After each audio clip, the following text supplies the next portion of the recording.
Hi guys, welcome back to another video, and today we're just going to be looking at the 16 games in week 3, another 16 game slate we have ahead of us starting on Thursday.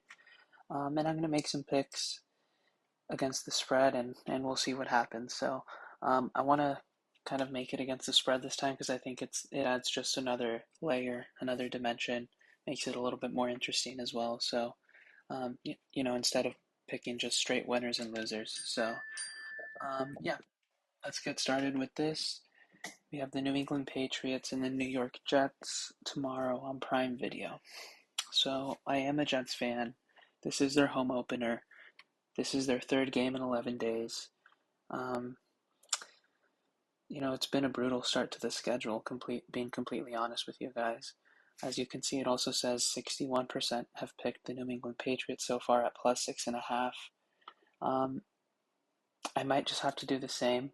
And this is nothing against the Jets. I think they do win this game, but I'm pretty much getting an entire touchdown here. So I think the smart play is definitely going with the Patriots here. I don't think Jacoby Brissett, quarterback for the Patriots, is special at all, and he's just like a bridge for Drake May. But I don't see him like completely losing the game for the Patriots in the sense that he's going to throw multiple picks and have some really bad turnovers like Will Levis did last week. So I think he's going to keep the game pretty close. And then New York Giants and Cleveland Browns, plus 6.5 as well. I'm going to go with the Giants again. I don't think, yes, they're going to have a really hard time moving that ball against the Cleveland Browns defense, but I think Deshaun Watson might have just as bad of a time, just as hard of a time moving the ball. So um, the Browns are at home. I don't trust their offense. I trust their defense a lot, but I think Daniel Jones is not as horrible, not as heinous as people make him out to be. He's really bad, but he's not in the Bryce Young territory, in my opinion. He can still distribute the ball a little bit. So I'm going to go with that. Green Bay at Tennessee. I don't know how I'm getting plus 2.5 here. I think Green Bay wins this outright. Tennessee's not horrible. Let's get that straight. I think if it weren't for a couple of badly timed Will Levis turnovers, I think they might be 2-0 right now. But I really like Matt LaFleur. I like the entire system Green Bay runs. I think they're not just overly dependent on one guy. They won a game without Jordan Love last week, and I think they're going to be able to do the same. They're going to be in it right until the end, so maybe you know um, they hit a game-winning field goal late or something like that. So I like Green Bay in this spot. I also like Indianapolis in this spot because they're going to play as desperate as you can play in week 3. Starting off 0-2, they had some pretty high expectations coming in. Um, Chicago's defense is for real, but I think Anthony Richardson is going to make some plays in some big spots. He's at home here and kind of in a dome, a more protected environment. I expect them to move that ball really well. So, yeah, I'm going to go with Indianapolis here.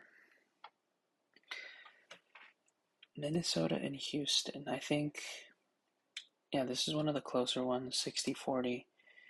60% have picked the Houston Texans minus 2.5. I'm a huge fan of CJ Stroud. I think he's ascending, obviously, top 3 to 5 quarterback in the league, but I don't know. I think Minnesota has something special right now. They're just really motivated.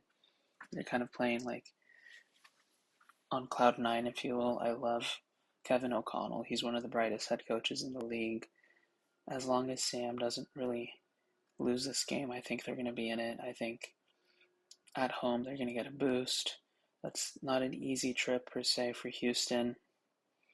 Um, yeah, I think the Vikings are gonna rally. They're gonna feed off their home crowd, and I think they're gonna win this game outright.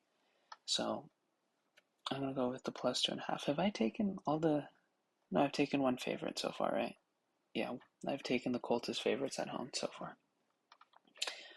Um, and here I'm gonna go with Philadelphia. Looks like only 38% of people have picked them.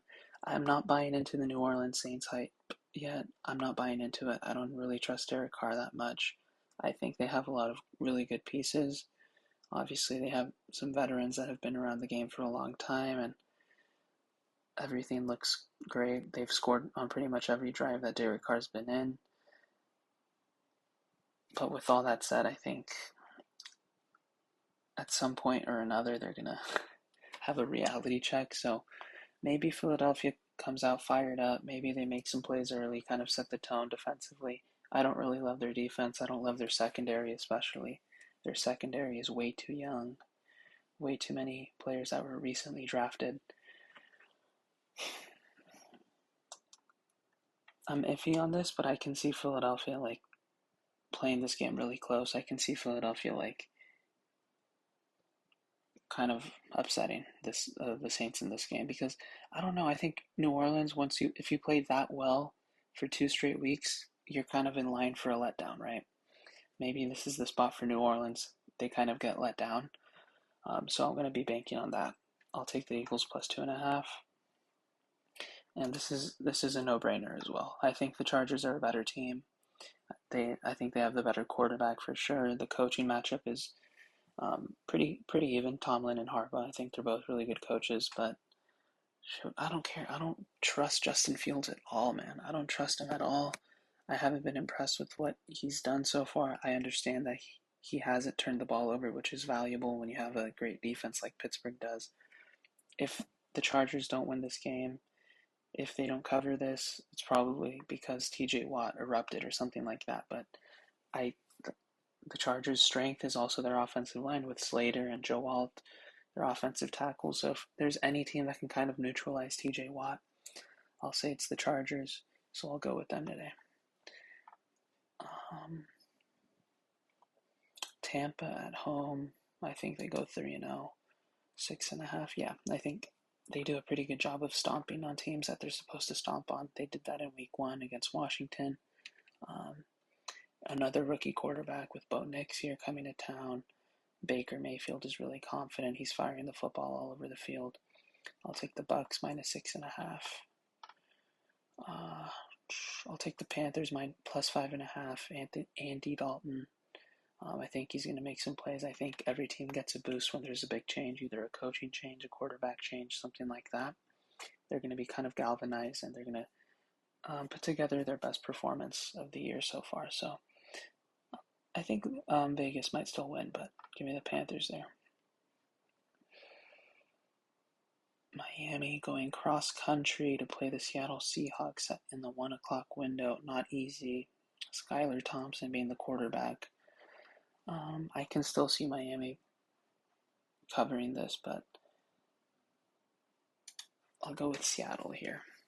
Because I like their coach. I think he's coaching up the defense to be better and better each week. They have a really young secondary and a really young defense that's just going to continue to progress as the season goes on. So they can probably contain the Miami Dolphins skill position players. So the Jalen Waddles and the Tyreek Hills, I don't expect them to absolutely go bonkers this week. So as long as Geno can avoid like the big turnover and stuff like that, like he has been, I think they have a good shot to cover this because Skylar Thompson doesn't really inspire that much fear into his opponents. So this is the game of the week. It looks like it.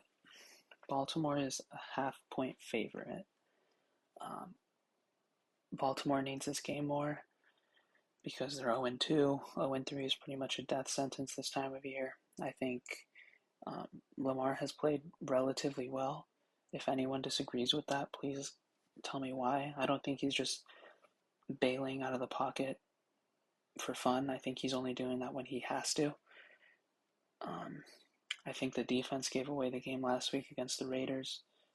So they're both going to come out pretty hungry. I think both teams really want this game. Dallas to bounce back after last week's debacle. They got another home game. They've been historically good at home in the past like season and a half. I think they weren't they like 9-0 at home last year or something like that. With all that said, I'm still going to go with Baltimore here. I think they're slightly the better team. I think they have more depth. If push comes to shove, I like their offensive line a little bit better too, even though it's not what it was last year. So maybe they can run the football. They kind of dwindle down the play clock. So yeah, I'm going to go with Baltimore here. I think they get a much needed win in week 3 here. I'm going to go with the Rams here at home. I think McVay and Stafford are good enough to cover this, good enough to keep it close late. They always play the 49ers tough, right? Is I think Shanahan's kryptonite is McVay. I think historically he lost the NFC title game to him, and I believe it's that way and not the other way around, where Shanahan is McVay's kryptonite. I think the Rams here is a good pick. Only 27%. I'm kind of shocked that only 27% have picked the Rams here, but I'm going to go with them. It's a dogfight of a game. I think because of the defensive talent, I'm going to go with Detroit. Their pass rush, led by Aiden Hutchinson, I'm going to go with Detroit here.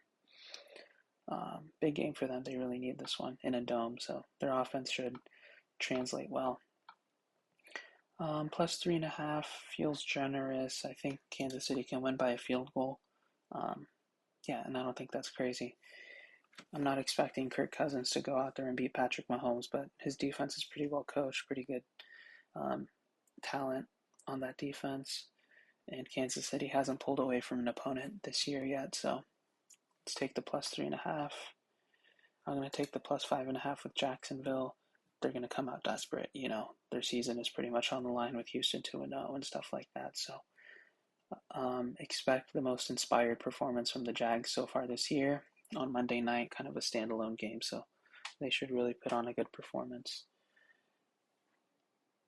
That's a lot of points, but I'm going to have to go with Cincinnati. I think similar to Jacksonville, they're going to make a statement and say, yeah, enough is enough. We're going to win a ball game this year. So they expect to be in it until the end. So I'm going to go with Cincinnati at home after a frustrating loss last week. A really good game from Joe Burrow and Jamar Chase. I think they connect one or two times in the end zone this game. So I'm going to take the Bengals, the Jags to cover, Atlanta to cover, Detroit to win, the Rams to cover, and maybe win that game actually. Baltimore to win, Seattle to win. Yeah, I'm looking at all these numbers and I'm pretty confident. 16 games, I'd like to get at least 10 of these right. I have a winning record. 9-7, I guess, is the minimum. But yeah, if we can win at least or get 10 of these right, I think I'm happy. So we'll check back in with these next week. And thank you guys for watching. I hope you enjoyed. And if you think I'm completely overlooking a team, please let me know as well.